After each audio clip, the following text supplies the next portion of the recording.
A ver, cuando pensamos en Irán, casi siempre nos vienen a la mente los titulares, ¿verdad?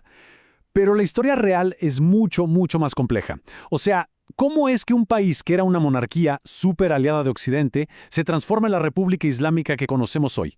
Y no solo eso, sino que desarrolla un poder militar que, bueno, no se parece a ningún otro. Pues justo eso es lo que vamos a desentrañar.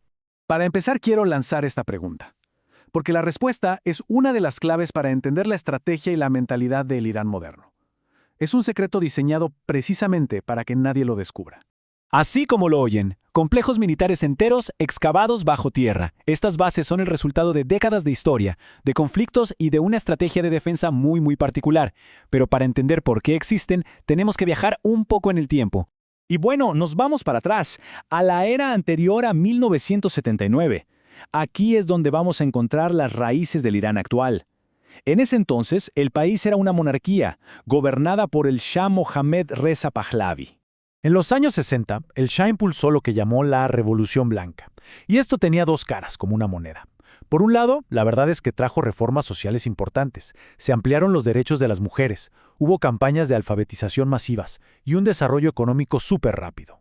Pero por otro lado, esta occidentalización tan acelerada pues generó muchísimas tensiones con los sectores más religiosos, y la desigualdad económica empezó a alimentar un descontento que crecía y crecía. Y claro, aquí está la otra cara del régimen. A pesar de todas esas reformas, el sistema era autoritario. Cualquier tipo de disidencia era aplastada por la Sabak, una policía secreta que era temidísima. Y esto obviamente fue creando un malestar profundo en toda la sociedad. Y ese malestar, como era de esperarse, finalmente estalló. Estudiantes, trabajadores, comerciantes, clérigos religiosos, todos se unieron. Y lo que pasó después fue uno de los momentos más decisivos del siglo XX en todo Medio Oriente. Todo pasó increíblemente rápido. Las protestas masivas literalmente paralizaron el país.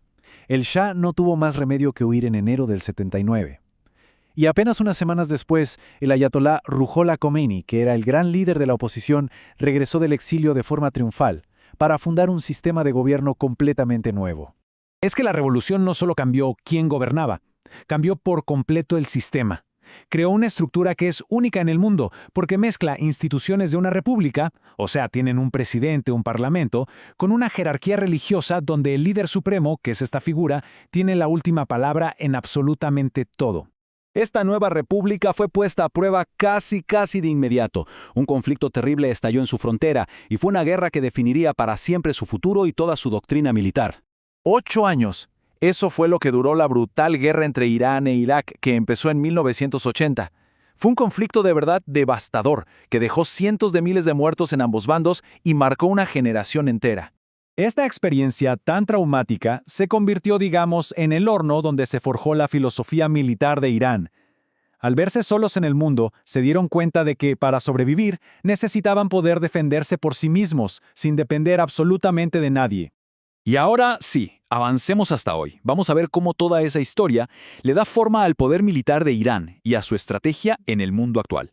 A ver, en Irán saben perfectamente que no pueden competir con potencias como Estados Unidos en una guerra tradicional.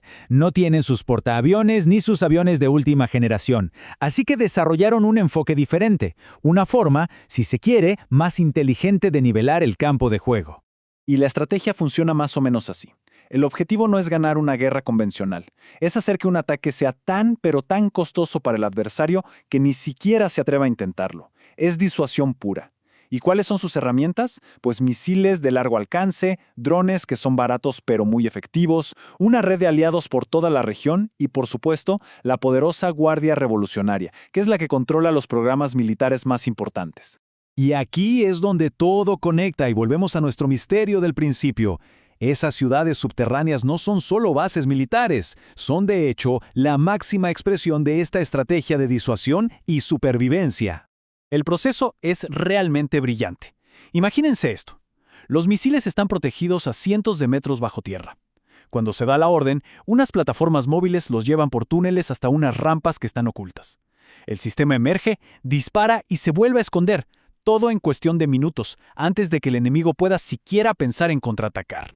El punto clave de esta estrategia no es dar el primer golpe, sino garantizar que siempre podrán dar el segundo. Es como una póliza de seguro. El objetivo es que cualquier posible atacante sepa que sin importar lo fuerte que sea su primer ataque, la represalia de Irán va a llegar y va a ser devastadora.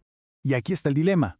Desde la perspectiva de Irán, todo este arsenal es puramente defensivo. Es una garantía de supervivencia que nació de la experiencia terrible de una guerra. Para sus adversarios, como Israel o Estados Unidos, pues representa una amenaza directa a la estabilidad de toda la región. Y la respuesta a esta pregunta, en el fondo, define uno de los conflictos geopolíticos más complejos de nuestro tiempo.